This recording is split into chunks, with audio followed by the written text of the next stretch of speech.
था। मेरा उनसे बात करने का एक ये था, जो कि मैं माननीय रक्षा मंत्री जी को भी अवगत करा चुका हूँ, कि एनओके का ये जो है ठीक नहीं है, जो निर्धारित मापदंड हैं। क्योंकि 5 महीने की शादी थी, कोई बच्चा नहीं है। माँ-बाप के पास आज आप बात कर रहे हैं या पीछे फ़ोटो लटकी हुई है, बस यही है। कल को वो अपना एड्रेस भी चेंज करा चुकी हैं, तो हमारे पास क्या है?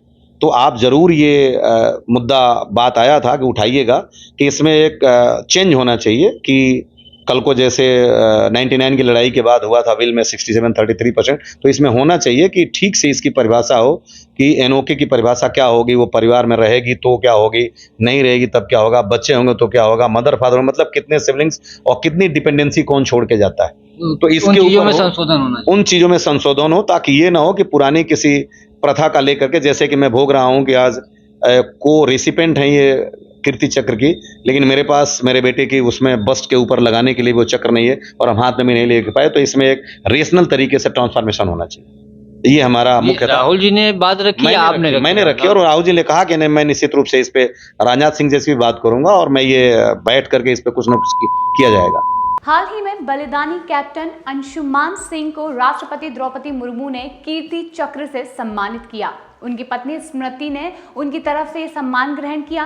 साथ में कैप्टन अंशुमान सिंह की मां मंजू सिंह भी मौजूद थी। देवरिया के रहने वाले अंशुमान सिंह ने सियाचिन स्थित आर्मी कैंप में आग लगने के बाद अपनी जान की परवाह किए बिना 4 साथियों को बचाया था। कीर्ति चक्र ग्रहण करने के बाद स्मृति सिंह ने जो कहा था, उसके वीडियो सोशल मीडिया पर जमकर वायरल हुए थे और लोगों ने बलिदानी कैप्टन को श्रद्धांजलि देते हुए परिवार के प्रति संवेदना जताई थी। स्मृति सिंह ने बताया था कि कैसे अंशुमान सिंह कहते थे कि वो साधारण मृत्यु नहीं मरेंगे, वो छाती पर गोली खाएंगे। स्मृति ने यह बताया था कि अंशुमान से उनकी मुलाकात कॉलेज के पहले ही दिन हुई थी। पहली नजर में ही दोनों में प्यार भी हो गया था और 8 वर्षों तक लॉन्ग डिस्टेंस रिलेशनशिप में रहने के बाद दोनों ने शादी कर ली थी। अंशुमान सिंह के बलिदान से एक दिन पहले ही दोनों में खूब बातें भी हुई थी। वो प्लानिंग कर रहे थे कि उनकी आगे की जिंदगी कैसी होगी। बच्चों के जन्म से लेकर घर बनवाने तक की सारी बातें हुई। अगले ही दिन उनके निधन का जो न्यूज़ थी वो उनको मिली। पूरे देश में उनकी कहानी सुनकर उनकी वीरता को नमन किया गया। अब वीर गति को प्राप्त सैन्य अधिकारी के माता पिता मीडिया के सामने आए हैं और उन्होंने जो कहा है वो चर्चा के साथ साथ विवाद का भी विषय बन चुका है। जी हाँ, एक पारिवारिक व निजी मामला सतह पर आ गया है। ध्यान देने वाली बात यह है कि कुछ दिनों पहले कांग्रेस के पूर्व अध्यक्ष राहुल गांधी भी इन दोनों से मिले थे। मंजू सिंह ने अग्निवीर योजना का विरोध भी किया था। वहीं बलिदानी कैप्टन के पिता ने यह कहा कि राहुल गांधी से बात करने के पीछे उनका जो उद्देश्य था उस बारे में वो केंद्रीय रक्षा मंत्री राजनाथ सिंह को भी बता चुके हैं। उन्होंने कहा कि एनओके को लेकर जो भारतीय सेना के निर्धारित मापदंड है वो ठीक नहीं है। 5 महीने की शादी थी, उनका कोई बच्चा नहीं है, माँ बाप के पास सिर्फ उनकी तस्वीर है जो कि पीछे लटकी हुई है। वो यानी कि स्मृति सिंह अपना पता भी बदलवा चुकी हैं। बताते हैं कि अब उनके पास क्या बचा है, यानी कि उन्होंने बताया कि हमारे पास क्या बचा है। एनओके के नियमों के बदलाव जरूर होना चाहिए। उन्होंने 1999 के कारगिल युद्ध की बात करते हुए कहा कि उसके बाद 67 से 33% वाला बदलाव हुआ था। इसमें होना चाहिए कि इसकी ठीक से परिभाषा हो।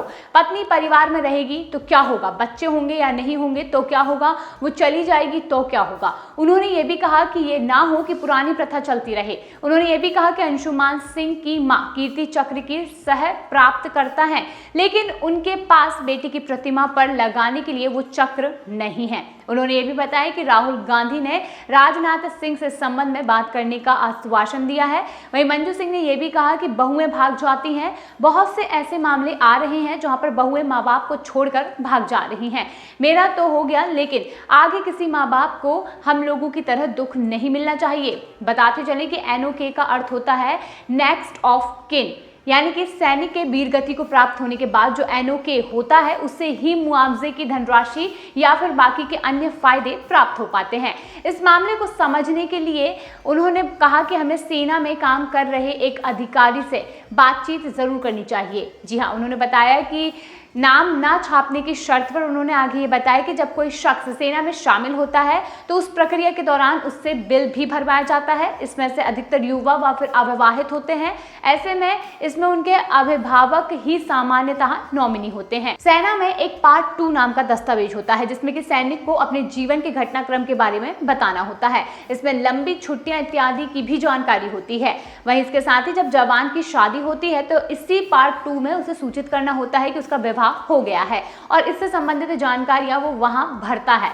सेना में कार्यरत उक्त अधिकारी ने यह बताया कि अब एक नया ट्रेंड आ गया है कि जब जवान की शादी होती है तो सामान्यतः वह पार्ट 2 में सूचनाएं भरने के बाद अपने बिल में भी बदलाव करता है। सामान्यतः अपनी पत्नी को 100% नॉमिनी बना दिया जाता है।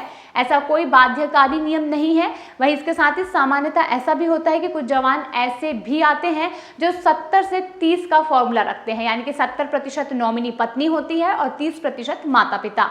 ये सैनिक के विवेक अधिकार पर निर्भर करता है। ये सरकार नहीं बल्कि वही तय करते हैं। नियम के तहत तो 50 से 50 फॉर्मूले की व्यवस्था भी है, लेकिन कुछ ही जवान इसे चुनते हैं और इसके लिए उन्हें CO से अनुमति लेनी होती है। अतः ये जवान पर निर्भर होता है कि उसके वीरगति को प्राप्त होने के बाद मुआवजे में से परिवार में किसे क्या मिलेगा। कैप्टन अंशुमान सिंह के मामले में उनके पिता खुद एक पूर्व सैनिक हैं। ऐसे में उन्हें कैंटीन व फिर मेडिकल सुविधाएं नियम के तहत प्राप्त हो रही हैं। बताते चले कि पार्ट 2 में ही प्रमोशन, ट्रांसफर, पोस्टिंग, अनुशासनात्मक कार्यवाही व फिर अन्य सूचनाएं भी होती हैं। कमांडिंग ऑफिसर द्वारा इसे मैनेज किया जाता है। वहीं ग्रीटिंग्स, सम्मान व फिर बधाई संदेश जैसी अन्य चीजें पार्ट 1 का हिस्सा होती हैं, जिससे कि जवान का उत्साह बढ़ा रहे। पार्ट 2 के बारे में कहा जाता है कि सेना में अनुशासन बनाए रखने के लिए इसे जरूरी माना जाता है। अब इसके तहत आप जो सुन रहे हैं, यानी कि उनके माता पिता का एक वीडियो वायरल हो रहा है जिसमें भी ये कहते नजर आ रहे हैं कि हमारी बहू भाग गई और कीर्ति चक्र ले गई, हमारे पास फोटो के अलावा कुछ नहीं है। तो इस तरीके से आप देख सकते हैं कि जैसे अंशुमान सिंह को कीर्ति चक्र मिला, उसके बाद से उनकी वाइफ उनके घर चली गई और इसके साथ ही उन्होंने अपना पता भी बदल लिया, जिससे कि जो अंशुमान सिंह है उनके माता पिता का उनसे कोई भी कांटेक्ट नहीं हो पा रहा है। तो अब ये पूरी तरीके से एक विवादित हिस्सा बन चुका है। इस पर यह देखना होगा कि सरकार किस तरीके से अंशुमान सिंह के माता पिता का समर्थन करती है। दोस्तों, आपका इस विषय में क्या कहना है, कमेंट सेक्शन में जरूर बताइए।